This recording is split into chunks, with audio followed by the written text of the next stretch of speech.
Okay guys, now we're going to do a cipher disc, and these are really cool to make coded messages.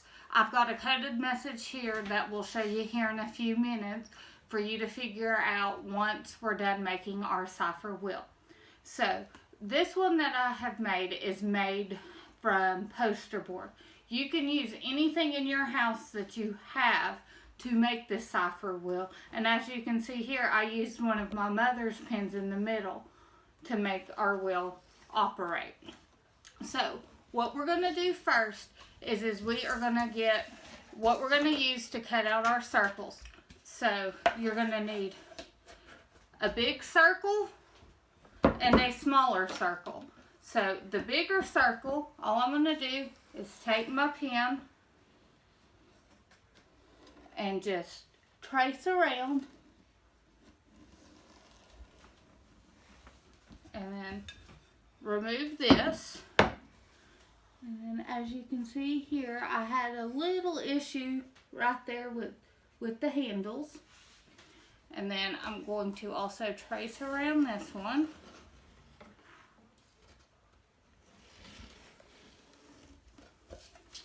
You want one disc that's slightly smaller than the other.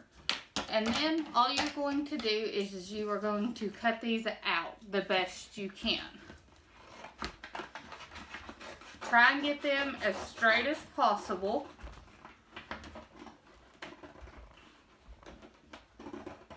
And this takes some time. It does not have to be perfect, but for those of you all who are perfectionists, practice does make perfect. This is the second one that I've done today.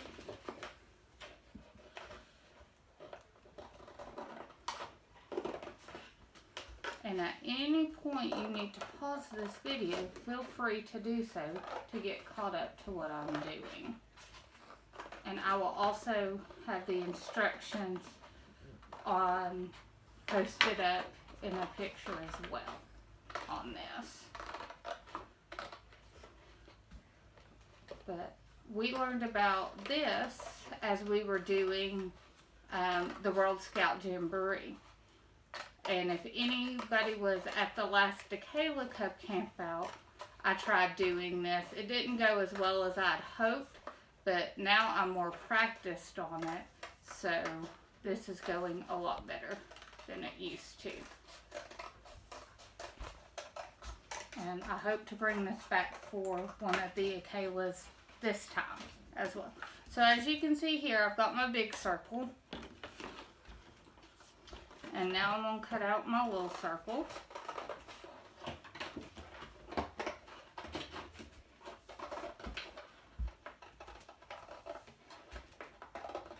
And again, it just takes time.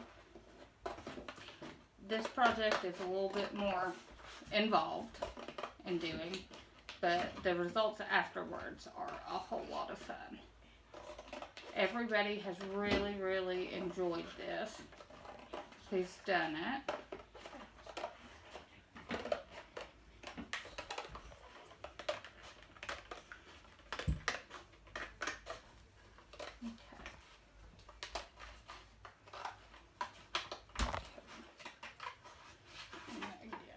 I'm just cutting out my circle here.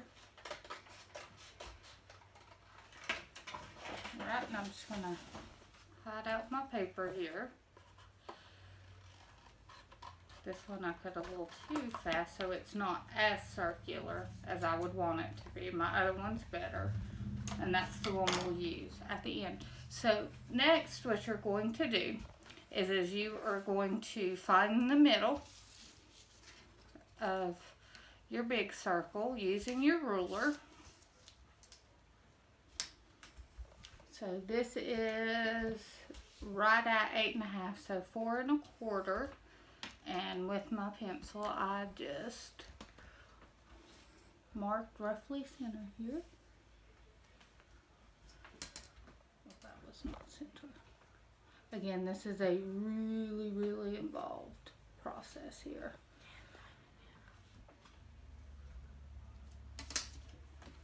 And then you're gonna line up your smaller circle to where it is also in the center.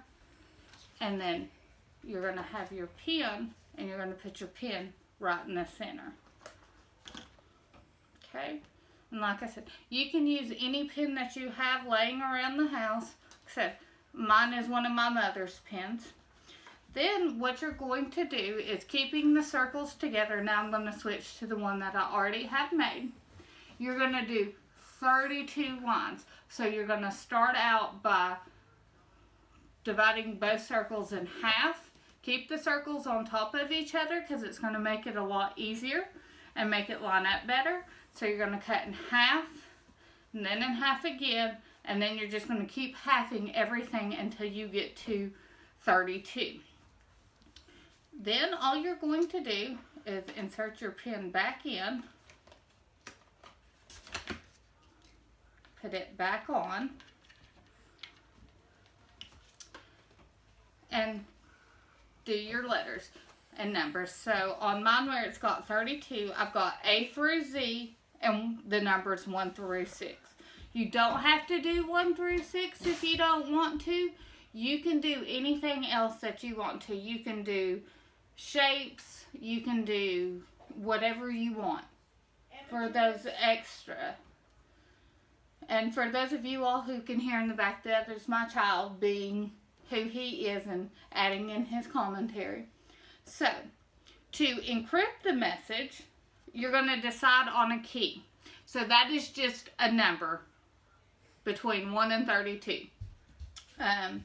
For my secret message, my key is 5.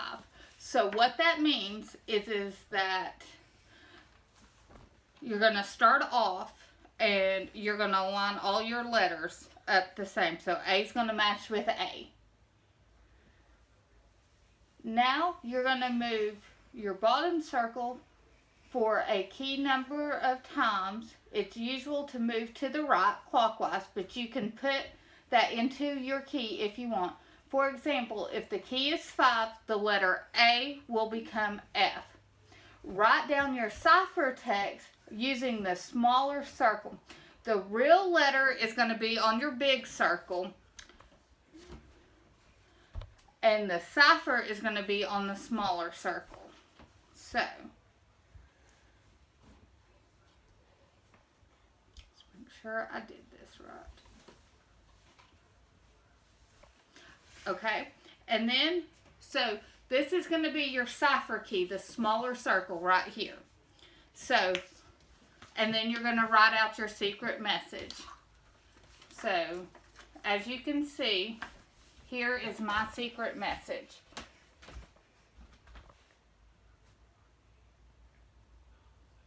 And I'm hoping everybody can see this, and you all can try and figure out what that is. And you all can make your own secret messages using your own keys.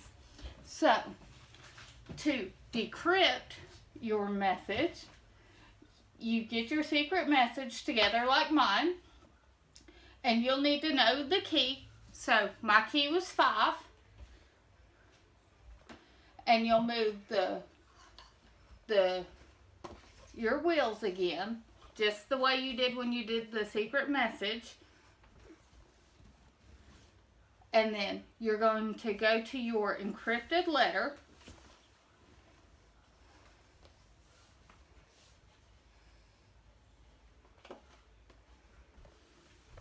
And then the number or the letter on your big circle is going to be your new message. So, and it's helpful to hold your thumb on the small circle once you get it aligned, and then that way you don't have to worry about it. So my first letter was X. So I go to X on the small circle, and the big circle is my real letter, so that's S. Then I have H. So H on my smaller circle corresponds to C. And then T becomes O. Z becomes U. Y is T. The N is I. the S is N, and the L is G. And then I move down to my next one, and I've got N, so I, and then X corresponds to S, and then I've got the letter F, so that's A. The number 2 is W. The letter J is E. The letter X we've already done a couple times, so we know that that's S. The letter T we've done a couple times, so we know that that's W. R is M, and we've done J again. And so what that gives us is the cipher code of "Scouting is awesome" was my secret message. Now you guys can go out and have fun. You can create secret messages for your friends. You can share this with your friends. It's a great way to communicate. It's just a fun way to have things. You can even ask for your parents' permission, and you all can learn about how ciphers were used, how simple things like this helped break big codes during some of our wars.